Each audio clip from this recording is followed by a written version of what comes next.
Good evening and welcome to Beach House, and this is A Connected Life, our series looking at recovery and treatment here in South Florida and across the country.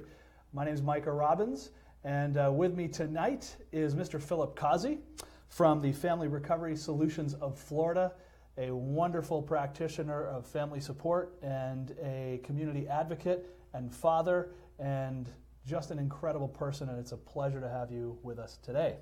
Thank you, Mike. It's a real pleasure to be here. So much has been neglected in the family arena, and I'm sure at some point we will be able to talk about that further. Maybe now's the time to do it. I think now's the time to do it. So, Philip, if you would, please tell us a little bit about specifically the work you do and how that passion and that work came about for you. Well, that's an interesting question, Mike. I've been in recovery for a long time, clean and sober. And I looked around one day, and I had one child in prison, I had one in jail, I had one in treatment, and I didn't know where my youngest daughter was. And I told myself if I ever get to the point where things level out a little bit, I want to definitely try to do something for the families, because I looked around and there was a 12-step program for me, but I realized as a parent it was not enough. I once read that no humanly love can be compared with a parent's love for a child. And I knew that I needed some help. I just wasn't sure what to do. And I felt like after I looked into it that we were basically being ignored. All the attention was being put on the alcoholic and addict, and yet we've all heard it is a family disease, which I believe was declared by the American Medical Association in 1959. One of those organizations did. So I knew that I had an opportunity to do something about it. And I learned from my own experiences. Almost lost one of my children. He was declared clinically dead, but has survived and is now as a doctor and is doing really well. But none of it came in the mail. I had to work real hard for it. I wasn't really sure what to do, but I've taken that on as my sole passion, and it's really been very beneficial to give the parents some direction to, learn what to do with unacceptable behaviors. The tendency is to react or respond to unacceptable behaviors or circumstances emotionally, because that's all we know what to do. And more times than not, that plays right into the addict and alcoholic's hand, because they know how to work us, they know how to manipulate us. And more times than not, that enabling and that codependency will keep them out there longer. And with the numbers the way they are today, it's very scary for anyone, not just for parents, but for spouses and siblings and grandparents and everyone, because of the epidemic status of what's going on. Do you find that when parents come into program, that there is an attitude or an understanding that you're there to, quote unquote, fix their child?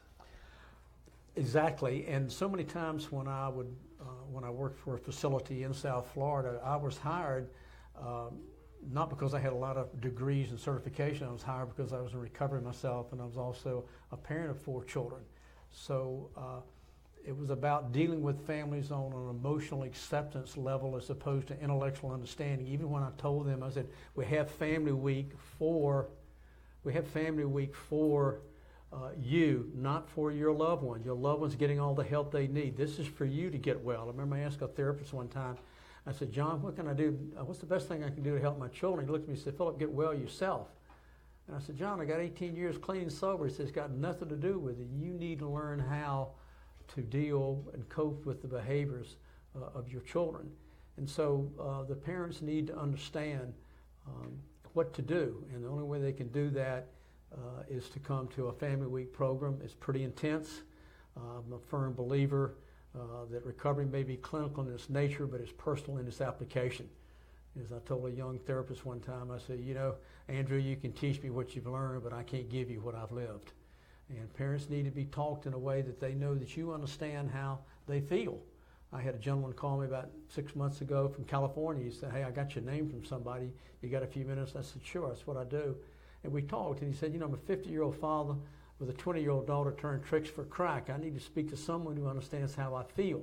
He doesn't need to be referred to page 84. He doesn't need to talk to someone near his daughter's age. He needs to talk to someone that's experienced what he's experienced. And that's when I realized to come up with the resolve and passion necessary to make some real tough decisions. I had to emotionally accept that my daughters were alcoholics and my sons were heroin addicts. And if I didn't do that, something bad was going to happen. And I had a first-hand example of that in New York when my son was in a coma on a ventilator, declared clinically dead, heart monitors flat. And he survived that. He was looking at 125 years in prison, mandatory under Governor Nelson Rockefeller's drug laws. And I decided that I had to leave Rochester and fly back to Atlanta. I did not want to do that, but my program taught me what I'd learned, that I had to go back. And he told me 2 years later when we were fishing in Alaska, he said, Dad, one of the biggest errors that parents make is an example. They try to determine our bottom.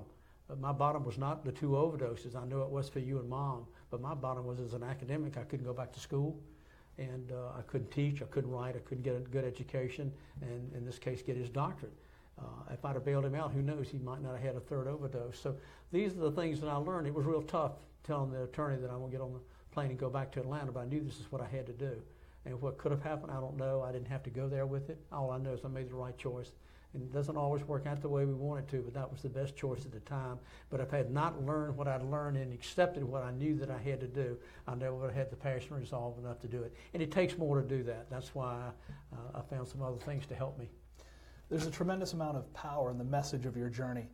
When you bring a family together or have a family week program, walk us through some of those steps, because you explained sort of how you got to that place.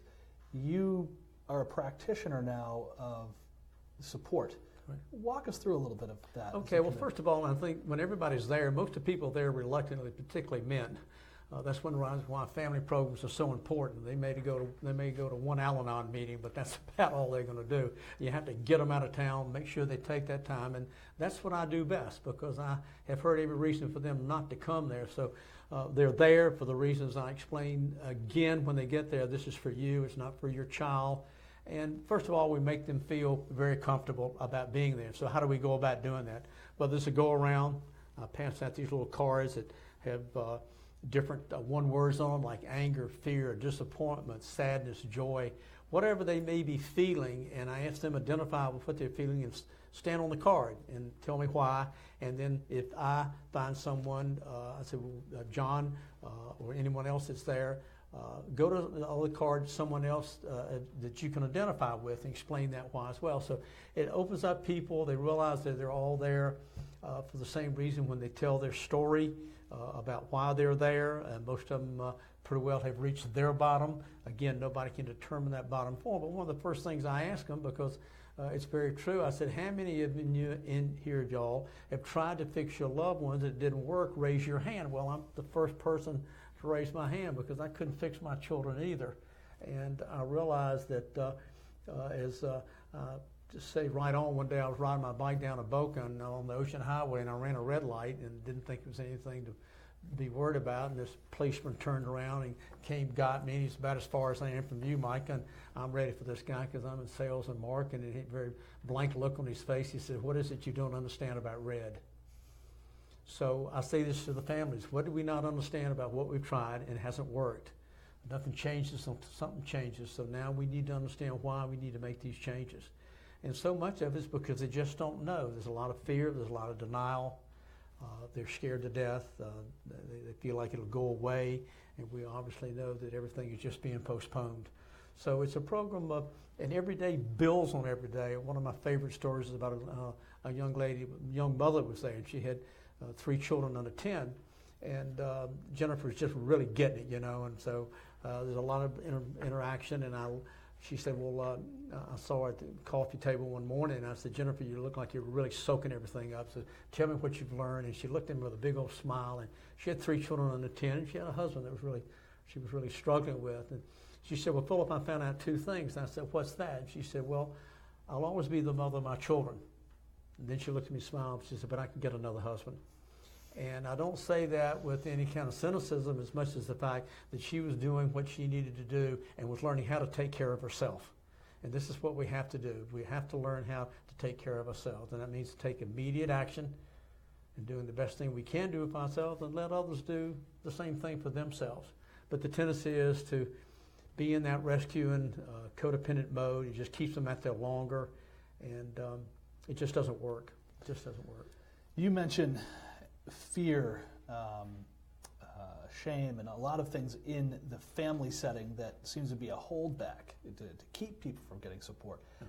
What do you think some of the steps are for families to start moving past that stigma and really seeking support in the community? What do you think some of the steps we can take with that? Well, that's a great question, Mike. I think, first of all, as I mentioned to you early, emotionally accepting who they're dealing with. Even in the big book of Alcoholics Anonymous, it says, half measures avail us nothing.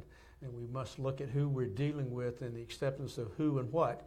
And when we can get to that point, that will give the individual, whether it be a family member, whether it be a parent, whether it be a spouse, that will give them the resolve they need to go further. And of course, there are tons of support groups out there. I personally, for me, because I had alcoholism in my family, ACA, Adult Child of Alcoholic, worked for me tremendously. It took me a little bit further than some programs do take you. It's exactly what I needed. And I got what I needed. But there are tons of support groups out there. There are lots of meetings. Unfortunately, shame is the second strongest human emotion known to mankind. Number one is survival. And so when people feel shame, it says two things. There's something wrong with me, and I want to keep it a secret. And it's kind of like the alcoholic and addict. We can hide things from you because you don't know what to look for. And it's the same thing with family members. But once they realize that they're in it together, and the real beauty of a family program is, when a child goes back to, say, up north somewhere as an example, they're probably not going to tell everybody how great treatment is, but I promise you, the parents I've known that have come down for a family week program, they'll say, look, I'm not sure what's going to happen to my child or my sibling or my spouse, but let me tell you what family week did for me. It gives people an opportunity to get their lives back.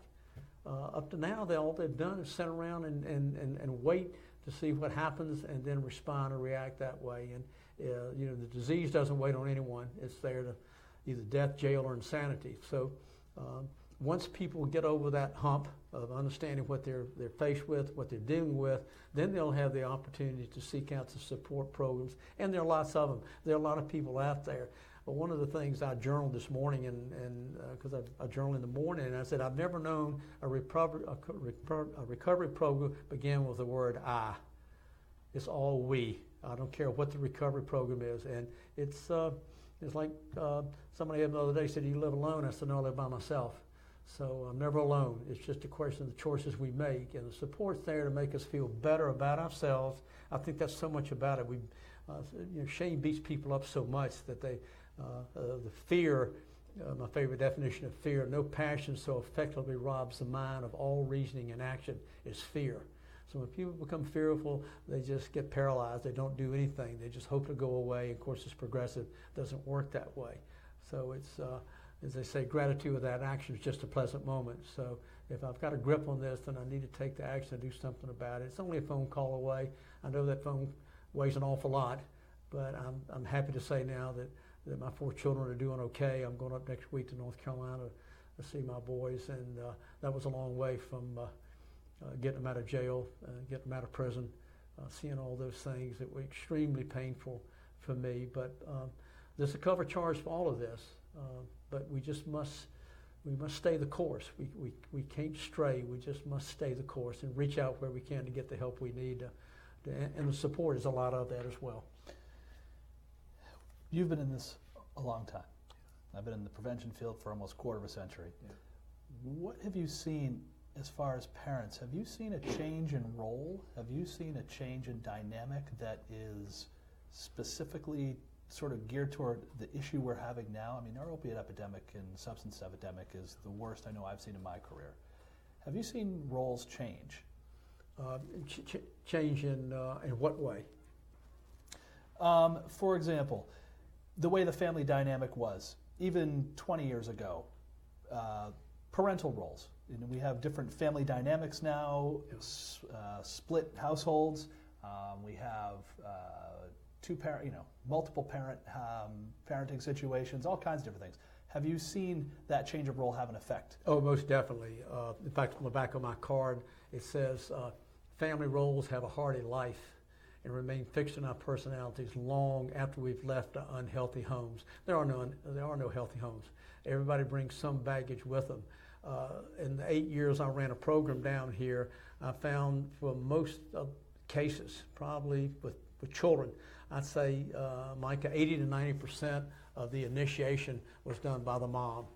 You know, men have a tough time with their emotions and tough time about being candid because it interferes with them making their Tarzan movies. So I found the mothers really taking charge, being the ones, they can laugh about the helicopter moms all they want to, but they're the ones that get in there and roll up their sleeves. It's kind of like if you've ever watched an animal program. Don't mess around with a mother lion's cubs because you are a mother bear's cubs because you will be in big trouble. So I've seen that dynamic. I've been in roughly a little bit longer than you have, but about the same amount of time, and the roles have changed. I think primarily I see them dominated as far as any action is concerned by the parents. Otherwise than that, you know, there's so much fear involved. We just try to get any help we can from any family member just to take some responsibility. But again, they're so scared it's coming. But again, the families have been ignored. It's about like kind of been an indifference about it. It really concerns me because I think that's where so much of the peace and the healing lies. It's no sense in a couple that's having problems go to a marriage counselor and one person doesn't work and the other one doesn't. You're just not going to have great results. Everybody's got to roll up their sleeves. Everybody's got to participate. So I have a very strong passion for the Family Week program because that way the roles can be healthy. You know, I know both my wives and I were not always not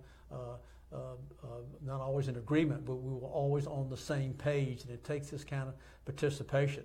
Otherwise, it's going to be fragmented, and it's going to be a lot of he said this and she said that, and a lot of mixed roads to take. I mean, there are going to be mistakes made. You know, a mistake is an event.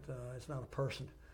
We just keep trying to find out what works best, and only way we can do that is participate. But the family, to me, is the key. That's what we're trying to keep intact. And of course, that's changed dramatically, as you know. A lot of families split up over the addictions. Philip, what message would you want to talk or send to parents about fear, about them being fearful of getting into support, getting into treatment? It's a big barrier. Fear of the unknown, fear of what's happening to their children. What message would you send to parents to help them deal with that fear? Well, one of the definitions of fear is false events appearing real. Also, I've heard fear is an illusion. What did Sir Winston say? The only thing we have to fear is fear itself. So whether what course we take, the most important thing is to take some action, to not just sit around and hope it'll go away, hope it'll get better, maybe they'll outgrow it.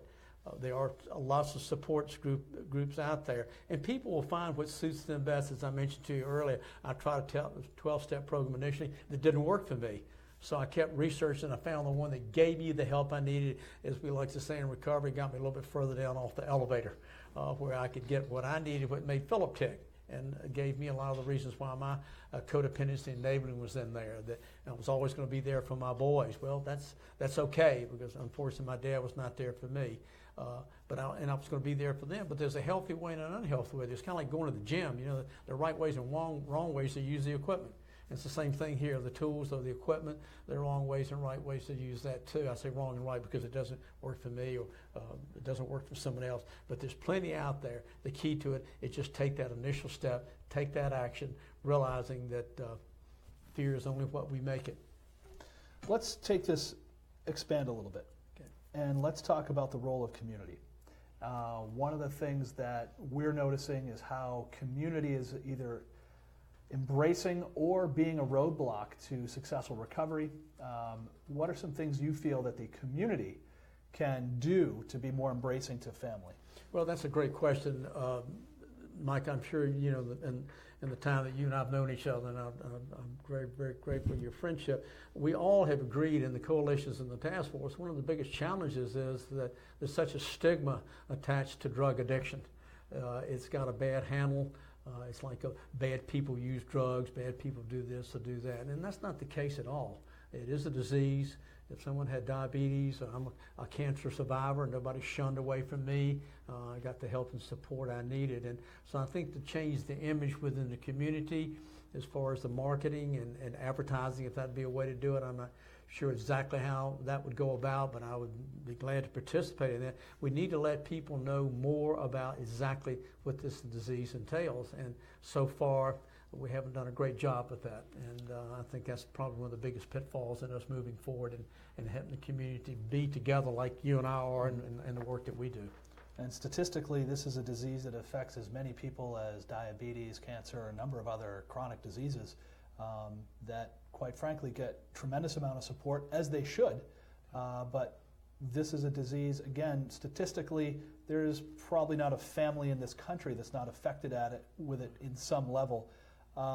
So what are some ways that families can be more engaged in that process with the work that you do, the work that we do in the community? Well, we as a concerned family program, we need to be more well known, like we are here today, and I'm thankful for the opportunity we've been given by the Beach House and you, Micah, to let people know that there are resources out there that can be generated from their own initiative. But unless someone wants to make the decision, it's going to be very difficult. As I say, only when the emotional pain gets great enough do we start making some of those decisions. But unfortunately, lots of times that's much further along down the road than we can. So again, getting out to the community, whether it be the programs we offer online, having the workshops, doing some of the Fed Up rallies that we're having, we're going to waken up a lot of people, and we need to continue to push with that. And I think that's the only way we're going to get the exposure we need. Because sometimes people that have the problems, like families, it may take 2 or 3 of these efforts on our behalf within the community to get them sure enough to realize that said, hey, we really have been denying what we are dealing with our child. It's time we did something about it. And the more exposure that we offer to families in that arena to help them understand what to look for, they will hopefully make the opportunity with the fear and the pain they have, only when the pain's great enough do people decide to make those decisions. And unfortunately, that's the way recovery works, and I think that's the way the family does too. So with us, I think we can get out there and do a lot more than we're doing, but that's what we're here for. I think, first of all, well said. And getting that support out there and building that network is important. I'm going to take an opportunity just right now to share some information about 2 upcoming events, big events. Thursday is National Overdose Awareness Day. And there's a national initiative called Fed Up. And right here in South Florida at FAU at 5:30, we welcome the entire community to come for a march of support, and also to hear some words from our elected officials, as well as those in the recovery community and other public figures, to show support for those in recovery, to also show support for those that we have lost along the way. Again, that's 5:30 at FAU in Boca. It is the Fed Up Rally. You can go to feduprally.org for all the information. Also, for information, all right, just getting educated on this really challenging issue of opioid addiction, tomorrow night at Palm Beach State College in Lake Worth, 4200 Congress Ave in Lake Worth at the Public Safety Building. Yes, this is a big plug. And we are hosting with the University of Florida and the Coalition. It is a town hall meeting with some of the biggest experts in the field, really trying to take some of the academic knowledge that is out there, some of the epidemiology, making it very digestible and very understandable for everyone in the public sector to come out, learn, ask questions, so you are armed with facts and information. This is a challenging issue. I tell people it's going to be a great event, but the news isn't going to be great. It's going to be helpful and informative, but we are dealing with a major challenge here. So getting involved is very important, and we're going to be creating as many opportunities for the public to get involved, families to get involved, communities to get involved. And so those are 2 great opportunities right there. Just like watching this event tonight, it's a great chance to learn, to get involved. So tomorrow night at 5:30, we kick off the Opioid Town Hall at Palm Beach State College, and then Thursday night is the Fed Up Rally. And if you forget tomorrow night about Thursday, don't worry, there'll be a table there telling you all about it. So please come out. And Philip's going to be there. I'm going to be there. So we come out and say hello. Yeah. And again, a great chance to dialogue with experts on that. So with those being said, Philip, how do people get engaged in your program?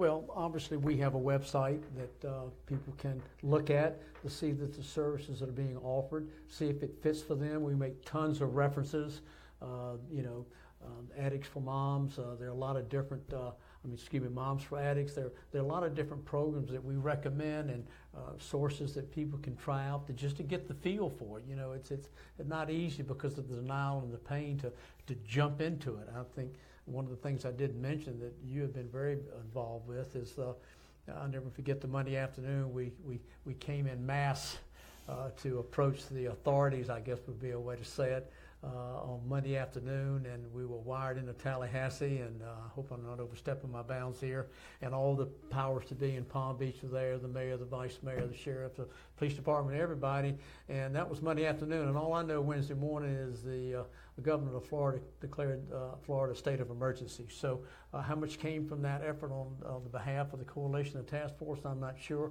but that's got to be part of it too, and I want to emphasize that. It's not just having more precise and rules and regs, but also have the bodies that would enforce those, because there's been too much leniency there as well, and that's been part of the stigma that we've had to deal with. But all that's being in place, and people are being on notice that we want them to run a straight ship, and whatever that saying may be. And so I think that's going to be a big effort doing it from the legal standpoint. You mentioned the political end of things.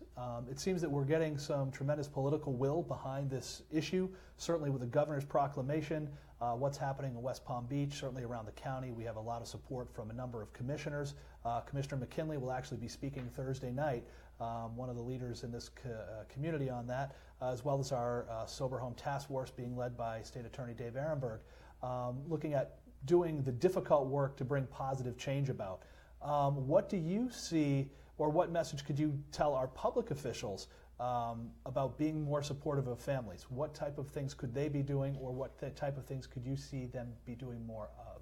Well, I feel like the more education they get from the efforts that you and so many in the task force and the coalition have implemented, we're not going anywhere. This is not just a voice in the dark. We are a body. We're organized. We're here for the community. They're starting to pay attention to what we're saying, and I guess bottom line, we also represent votes. That'd be one way to say it. But by the same token, it's just to make an effort to spend some time to see what's being offered out there. I had an opportunity to talk in front of the commission one day, and I basically said, well, I only had a couple of minutes, but I said, we've been forgotten. I said, I would just hope that you would pay attention to the data, some of the facts. They're pretty horrendous as far as where we're going. So this is going to be a lengthy process. I wish they understood what you and I understood, but they're not there now. We understand that, but they also know we're not going anywhere, that we're just getting started here, and that it's important for the community, it's important for the state, it's important for our country to be aware of what's going on. So I think just the continuing effort, the consistency of it, staying behind it, staying the course, not giving up. There have been too many of us that are advocates that have seen too many painful things for us to say, well, I guess it didn't work. That's not going to happen. We're here to stay, and we will continue to move forward in a way that will be healthy, and it will bear results, and we will be effective, and we will make a difference, and that's what we're here for. Mr. Philip Causey, with you at the helm, the families will not be forgotten. So we thank you for the work you do. Again, Mr. Philip Causey from the Family Recovery Solutions of Florida. This has been a dynamic, quick episode, but we look forward to doing it again.